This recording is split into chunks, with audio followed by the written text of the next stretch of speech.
السلام علیکم فرینڈس، کیسے ہیں آپ سب؟ امید کرتا ہوں آپ سب ٹھیک ہوں گے۔ اللہ تعالیٰ آپ کو ہمیشہ خوش رکھے۔ بد سے بدتر حالات میں دیکھیں کچھ چیزیں ضرور آپ کے اختیار میں ہوتی ہیں، چاہے وہ رات کے اندھیرے میں دور چمکتا ہوا ایک ستارہ ہی کیوں نہ ہو، لیکن اندھیری رات میں آپ دور پر کہیں دیکھیں گے تو آپ کو نارتھ سٹار مل سکتا ہے۔ تو نارتھ سٹار کو گائیڈنگ سٹار اسی لیے کہا جاتا ہے، آپ کو کہیں نہ کہیں گائیڈ کر رہا ہوتا ہے۔ نارتھ سٹار کو گائیڈنگ سٹار بھی کہا جاتا ہے۔ بڑا پیارا جملہ ہے ایک واصف علی واصف صاحب کا، کہتے ہیں کہ اندھیرے میں دور سے نظر آنے والی ایک شعاع، روشنی کی شعاع، ایک دیا جو کہ ہے وہ بھی ایک آواز کا کام کرتا ہے، یعنی گائیڈ کا کام کرتا ہے۔ بدترین حالات میں بھی جو اس وقت دکھائی دے رہا ہے بڑے دھیان سے دیکھیں، جو اس وقت سنائی دے رہا ہے بڑے دھیان سے سنیں، اور جو اس وقت محسوس کرنا ہے بڑے دھیان سے سنیں۔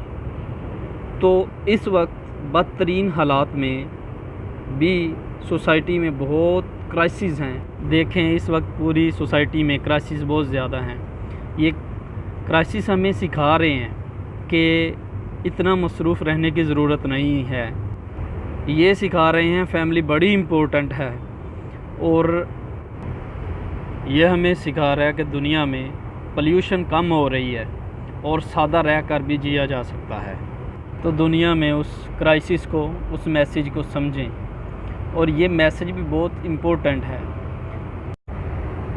پھر دو ہتھیار آپ کے پاس ہیں۔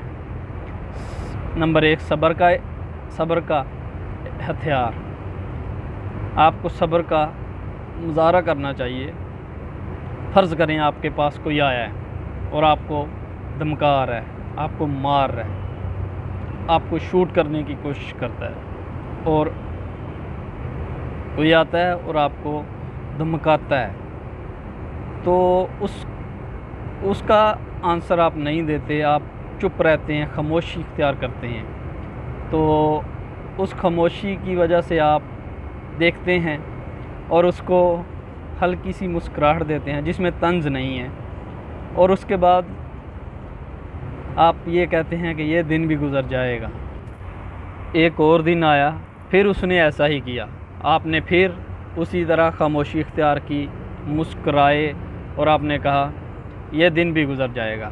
مت بھولیے کہ آپ نے کوئی بھی مصیبت ہے اس کا صبر سے مقابلہ کیا تو آپ کو اس کا رنگ ضرور ملے گا۔ کوئی بھی مصیبت ہے جو آتی ہے لازمی ایک نہ ایک دن چلی جاتی ہے، اور آپ نے اس مصیبت کا صبر سے مظاہرہ کیا تو لازم ہے کہ وہ پھر آپ کو پتہ چلے گا کہ صبر کیا ہے، کہ صبر کا پھل میٹھا ہوتا ہے۔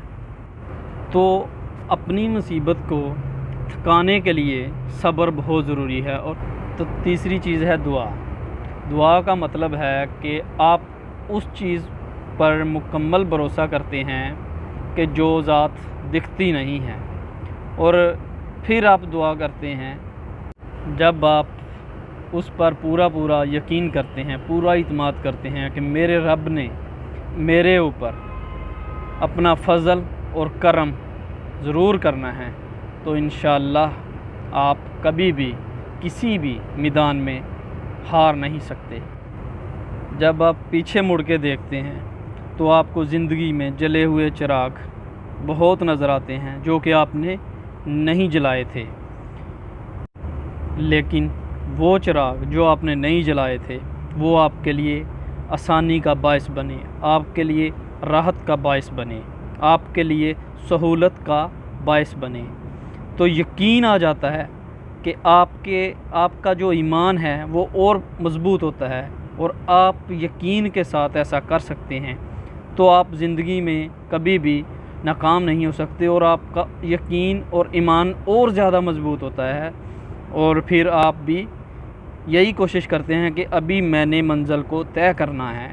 تو آپ کو یقین آ جاتا ہے کہ کئی چراغ ہیں جو میرا انتظار کر رہے ہیں۔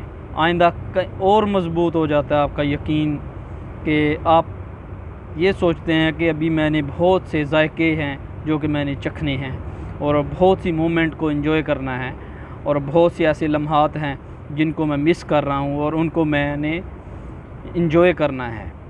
تو آپ مضبوط ہو جاتے ہیں اور آپ کا ایمان پختہ ہو جاتا ہے۔